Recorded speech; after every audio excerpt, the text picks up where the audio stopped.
Dobrodošli v novi oddaji Zmorem. Začenjamo jo v športnem duhu. Tokrat bosta v našem kvizu v ospredju ples in plavanje. In tako sta v naši družbi že dva nova tekmeca, dva odlična športnika, plesalec Amir Alibabić in pa Patrik Jagodic, ki je doma seveda najbolj v bazenih. In da gremo takoj k stvari. Kaj pravita, kdo bi začel? Ali žrebam jaz? Ti žrebaj. Je še žrebam. No, potem pa recimo začniva s plesom oziroma začnimo s plesom in z Amirjem, ki bo seveda odgovarjal na vprašanja, ki so vezana na plavanje. Najprej gremo malce v zgodovino.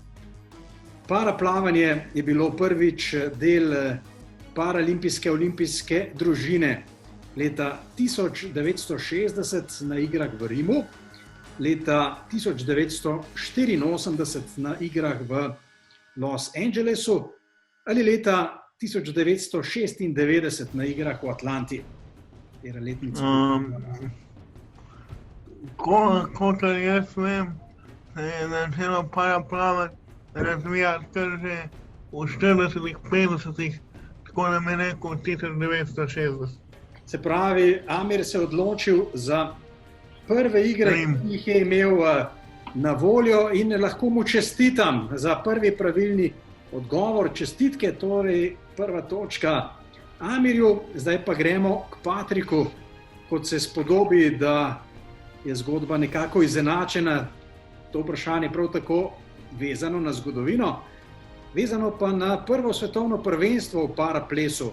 Patrik, kdaj so se prvič pomerili na svetovnem prvenstvu plesalci v paraplesu? Ali je bilo to leta 1958, leta 1988 ali leta 1998? Ja, jaz bi rekel, kako 68 ste rekli? Ne. 58 je bila prva možnost, 88 druga, 1998 pa zadnja. Pa naj povem, da paraples v tem tekmovalnem smislu nima tako zelo dolge zgodovine kot plavanje. Če lahko malo pomagam. Pa bi pa ta zadnji odgovor rekel 98 Japon. Tako je. Ja. Patrik, čestitam, pravilen odgovor, zelo izenačena sta, odlično poznata šport drug drugega, kot vidim. Tako da lahko gremo kar naprej. Vprašanje za Amirja, ki je vezano na plavanje. Vprašanje pa je vezano na discipline. Amir, ali lahko naštejete dve disciplini paraplavanja? Prosti slog, pa hrbtno. Bom vprašal oziroma prosil za pomoč Patrika, ali priznamo odgovor? Ja. Odgovor pravilen, torej čestitke Amir, 100% izkupiček. Patrik, pa če vas vprašam takole za ljubiteljske plavalce, malce za primerjavo, ali nam lahko zaupate čas, ki je potreben recimo za kvalifikacije na 100 metrov prosto, tako da bodo imeli v vaši disciplini recimo gledalci malce predstave, koliko potrebujete za kvalifikacije na 100 metrov, recimo plavalcev? Tam cirka 1 minuto 03. Se pravi, to je za amaterja nedosegljivo, tako da malce damo vpogleda v to, res konkurenca je tako ali tako iz leta v leto hujša. Torej, čestitke Amir, kot se spodobi, gremo Patriku pravzaprav s podobnim vprašanjem. Tokrat pa ga sprašujemo o disciplinah v paraplesu in da bo zgodba enakovredna, enakopravna, bomo priznali odgovor, če boste navedli dva pravilna odgovora, se pravi dve disciplini v paraplesu. Ja, standard pa let in plesi. Standardni plesi pa let in. Tako, ali greva lahko še malo globje, recimo kakšen konkreten ples? čeprav to mislim, da je že dovolj dobro. Ne vem, Dunajski valček, pa recimo, ne vem, tango ali pa ča.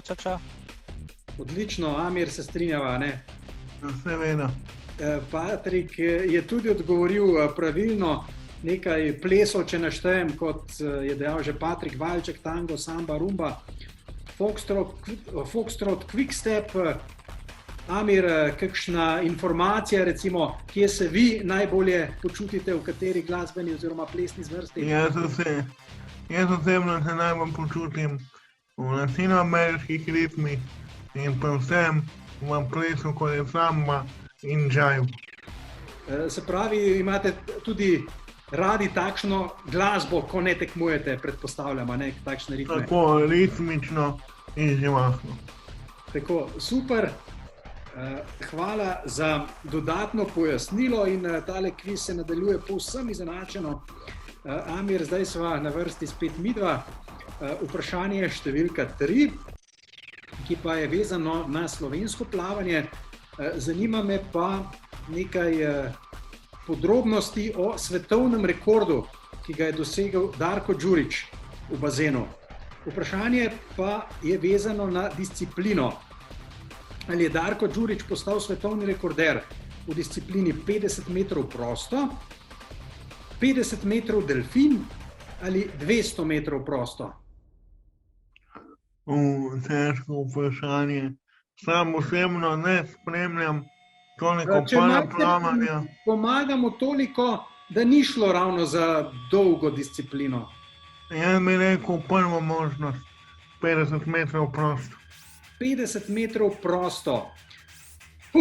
Dvakrat sem imela 50 metrov, 50-50 je bila tudi možnost, žal odgovor v tem primeru ni bil pravilen.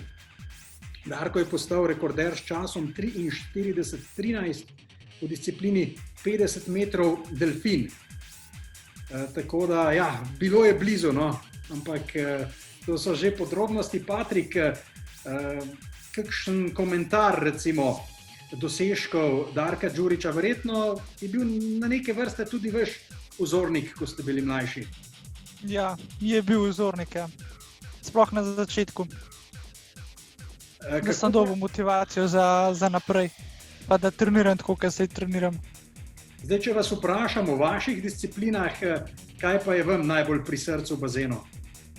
Ja, bolj dolgo progaške, se pravi 400 metrov kravl, pa 50 delfin, pa 100 delfin. Se pravi discipline, kjer so zelo pomembni tudi obrati, a ne?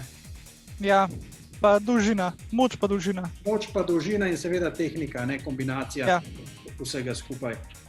Tako, Patrik, rahla prednost, ampak nikakor še nismo pri koncu. Priložnost, da malce pobegnete tekmecu.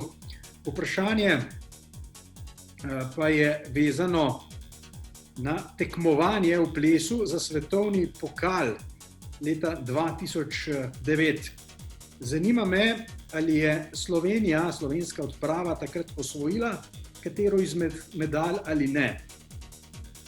Tekmovanje za svetovni pokal je bilo to leta 2009, tudi prva taka res velika tekma za Slovenijo v paraplesu. Mislim, da ja, da so osvojili. Slovenija torej z medaljo leta 2009. Amir, majhna pomoč, mislim, da se Patrik ni zmotil, ne? Tako je. Ja, Patrik, čestitke. Slovenci torej odlični od takrat naprej, lahko rečemo pravzaprav konstantno prisotni na teh velikih tekmovanjih. Tudi Amir, del izbrane vrste, seveda, kakšen pogled v zakulisje. Amir, kako se počutite ob ostalih reprezentancah? Mislim, da ste kar enakopravni v boju za medalje, že vrsto let. Že vrsto let smo na parketu, vse dokazujemo in dokazujemo, da sodimo sam evropski, tako evropski kot svetovni vrh. Čestitke, prepričan sem, da boste seveda še osvajali medalje. Ja, zdaj pa greva spet k vam in zdaj sva že tik pred ciljno črto, če uporabimo tekaški tekaški žargon v ciljnem finišu. Vprašanje pa je vezano na plavanje in na plavalne uspehe v bazenih. Spet imamo 3 možnosti, upoštevane so tudi zadnje igre v Riju, torej vključno s temi igrami v Riju, katera država je bila najuspešnejša na največjih plavalnih tekmovanjih. Možnosti imamo 3, Združene države Amerike, Velika Britanija ali pa je to morda Nizozemska, kjer se je nekaj časa pripravljal tudi naš Darko Đurić. Pravi ZDA, Velika Britanija, Nizozemska. Težko vprašanje, kot sem rekel. Ampak če pomagam malce, lahko malce bolj razmisliva o državi, ki je tudi konstantno zelo močna oziroma velesila na teh velikih tekmovanjih. Kot si omenil, jaz bi šel tukaj malo na ugibanje, ampak zaradi predstav na olimpijskih igrah bi rekel Združene države Amerike. Združene države Amerike in čestitke za nov pravilni odgovor. Amir, torej skoraj da 100%.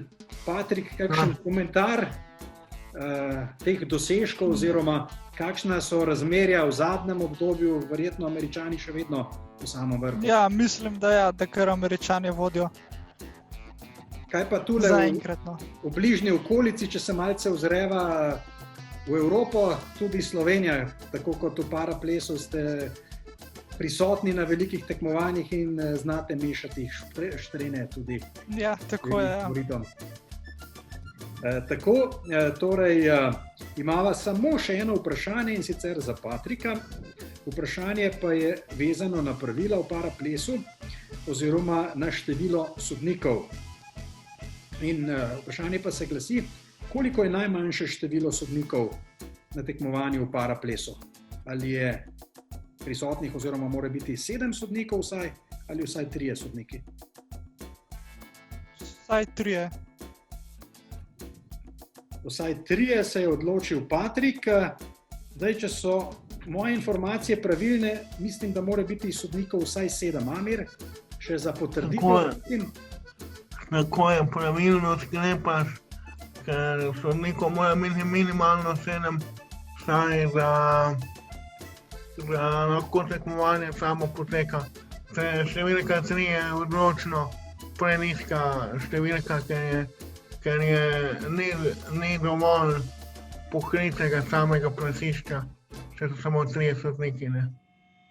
Nekako to je standard, ki izhaja tudi iz VSDF pravilnika, tako da se držimo teh kriterijev. Lahko bi rekli pri pravljični številki 7. Patrik, žal, po drugi strani pa rečem na nek način kar pošteno, glede na ta izenačen boj, da lahko rečemo, da ste bila na koncu izenačena. Tudi neodločen rezultat šteje v naših kvizih. Na koncu, kot vedno, vam bom rekel, najlepša hvala, da ste se udeležila našega kviza. Tako smo dobili tudi nekaj vpogleda v športa, s katerima se ukvarjata. Na koncu torej vam zaželim vse najboljše in da bi se življenje spet tudi v tekmovalnem pogledu čim prej spet vrnilo v tiste stare ustaljene tirnice. Hvala še enkrat. Ja, hvala za povabilo. Hvala tudi vam. Letošnja zima je bila zelo bogata s snegom. No, žal je tekmovanja v veliki meri zaznamovala pandemija koronavirusa. No, Jernej Slivnik, naš odlični paraalpski smučar, je vseeno odlično nastopil na številnih tekmah svetovnega pokala. Z njim se je pogovarjal kolega Matic Borazer. Zimska sezona je za nami, navkljub vsem težavam zaradi pandemije koronavirusa, pa je lahko z njo zelo zadovoljen naš parasmučar Jernej Slivnik. Jernej je v preteklem tekmovalnem letu velikokrat opozoril nase, za oceno sezone pa smo se odpravili na obisk ob vznožju njegove otroške proge v Mojstrani, kjer smo poklepetali s trenerjem Romanom Podlipnikom in Jernejem samim. Ja, res je, ta sezona je bila posebna, predvsem ta pandemija. Je pa res, da lahko rečem, da kar se treningov tiče, pa ne nazadnje tudi tekmovanj, da je bilo pa v določenih pogledih celo lažje oziroma več prostora je bilo za treninge, lažje je bilo organizirati in tudi tekmovanja. jasno, s temi vsemi ukrepi pa protokoli, ki so bili zahtevani po različnih državah različno, je bilo, bom rekel, presenetljivo dobro na koncu, ker je v začetka kazalo zelo negotovo vse skupaj. Jerneja smo pred sezono, ko so razmere to še dopuščale, obiskali tudi v sklopu rubrike 1 na 1 oziroma izziv s športnikom. Takrat smo na treningu videli, kako je garal, trdo delo v fitnessu in na belih strminah pa se je izplačalo. Ja, sigurno se je poznala. Jernej ima tukaj velike rezerve še. Tudi njegov zdravstven status je bil v preteklih letih kar vprašljiv, velikokrat bolan, tudi neke poškodbe so bile, ampak zdaj je precej dvignil ta nivo že, ima še velike rezerve, sigurno, ampak jasno, potem pa tudi samozaupanje in pa same vožnje so bile bistveno bolj aktivne, agresivne, lahko že zdaj v prihodnosti, če bomo še nekaj uspeli dodati pri njegovi osebni opremi. Mislim, da ima še kar nekaj prostora za napredek. Sezona, v kateri je Jernej na vseh tekmovanjih kar 7-krat stopil na zmagovalni oder, je bila sicer nekoliko krajša kot ponavadi. To je našemu šampionu ustrezalo, saj že lahko razmišlja o novih izzivih. Ja, sigurno je bila tekmovalno malo krajša sezona, ampak meni to tudi ustreza, ker bom v teh pripravljalnih obdobjih testiral določene nove zadeve pri opremi. Več časa bo za pripravo za naslednjo sezono, ki bo pa sigurno najbolj pomembna. Jernej je tudi razkril, kakšne bodo novosti pri opremi. Ja, oprema bo sigurno boljša, ampak toliko bolj zahtevna. Imel bom določen naslon, na hrbtu bo zelo nizek, to mi bo dalo nekaj prostora za agilnost. Bom pa rabil nekaj časa, da se bom na to novo opremo navadil. Treba bo malo tudi prilagoditi tehniko, ampak sem pa prepričan, ko se bom navadil te nove opreme, bom pa sigurno lahko še boljši. Našemu smučarju vsekakor želimo, da v naslednji sezoni doseže in preseže vse zadane cilje, vsekakor pa bomo njegove rezultate tudi v prihodnje vselej spremljali zelo podrobno. V naših oddajah spoznavamo številne zanimive sogovornike. Tako bo tudi tokrat. Kolega Klemen Vozov je raziskal zanimivo zgodbo oziroma zanimivo povezavo med deželo vzhajajočega sonca, Japonsko in Slovenijo. Gospod Shinatsu Nakajima, povejte mi, prosim, za začetek morda, oziroma opišite tale projekt z videoposnetkom, v katerem je predstavljena nekako Ljubljana. Mislim, da skozi ogled videoposnetka bi človek razumel, kako je poskrbljeno, kakšno dostopno mesto je za ljudi na invalidskih vozičkih, pa tudi Franz Pinter je notri naš strelec. Pa me zanima, od kje je ideja, kako je vse skupaj nastalo? Ja, lansko leto oktobra sem dobila od mesta Fukuja, kjer bojo vaši paraolimpijci prebivali pred paraolimpijskimi igrami za pripravo. Predtem sem pa imela stik z njimi, z meščani iz Fukuja, ker sem prevajala za njihove delegacije. Parkrat so obiskali Slovenijo, tudi Ljubljano, ampak korona je prišla, zato pa niso mogli priti v Ljubljano, fizično. Če bi oni prišli v Slovenijo, v Ljubljano, oni bi sami ogledali lokacijo, vse to situacijo okoli invalidov, sicer niso mogli. Zato so mene prosili, če bi naredila kratek, čeprav to ni pa toliko kratek posnetek, prispevek.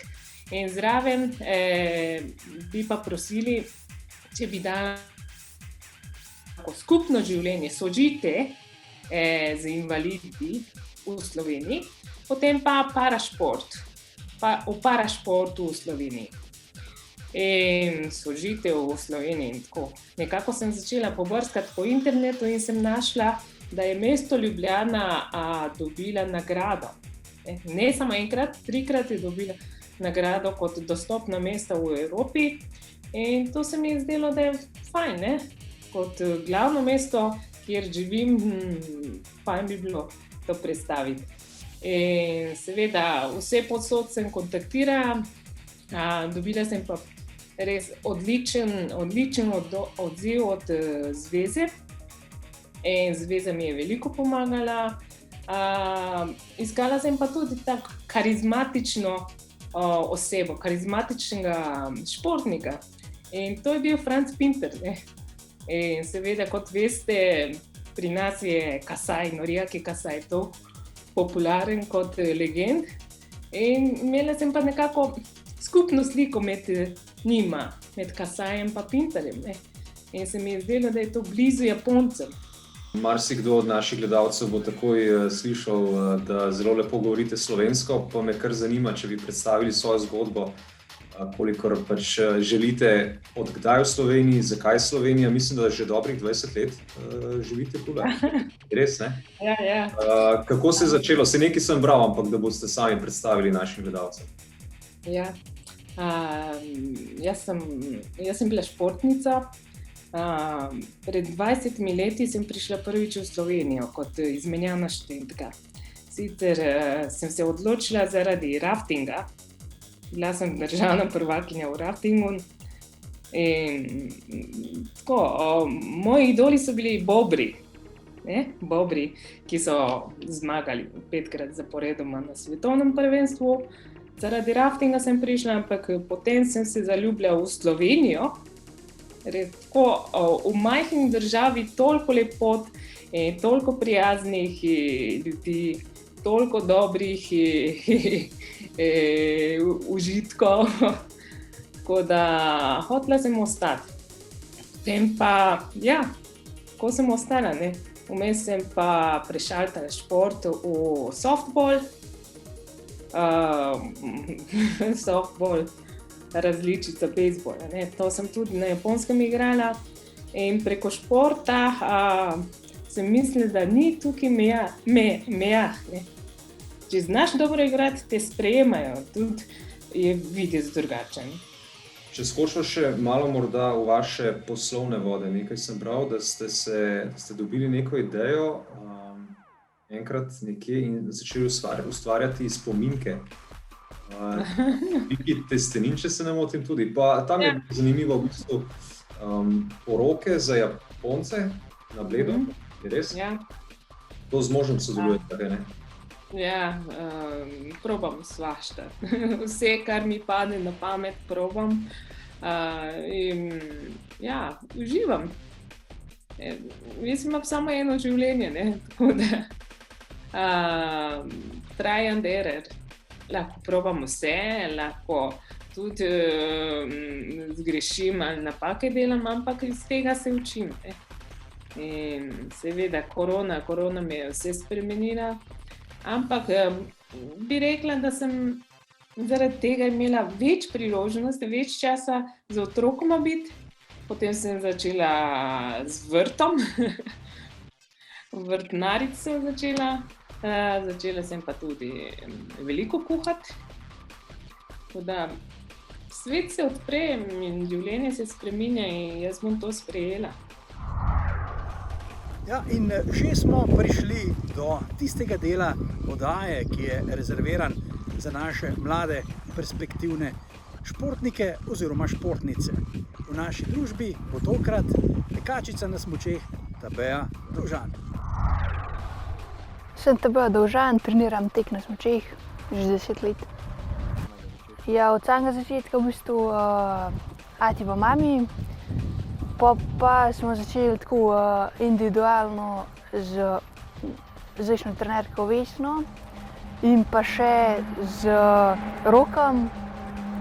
Tako da ja, ful rada šport, tako da ja, že zaradi mojega zdravja je ful pomemben, da se gibam sploh, tako da ja. Drugače pa šport je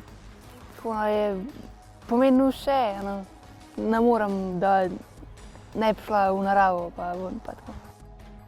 Ja, v bistvu pač sploh ne razmišljam, a se mi da, a se ne da, ampak sam vzamem stvari pa grem pa pač.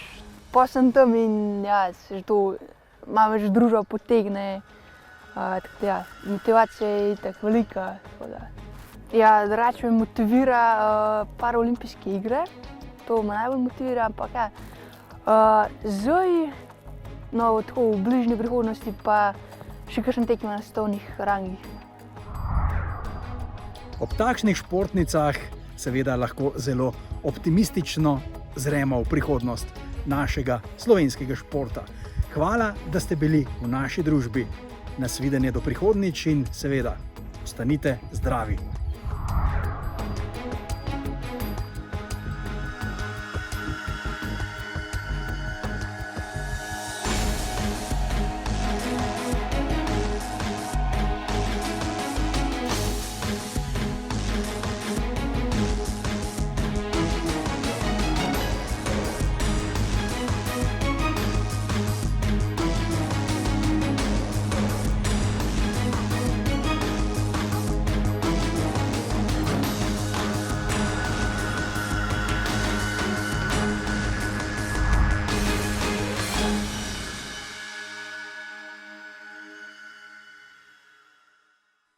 Oddajo sta omogočila Sportklub in Lidl Slovenija.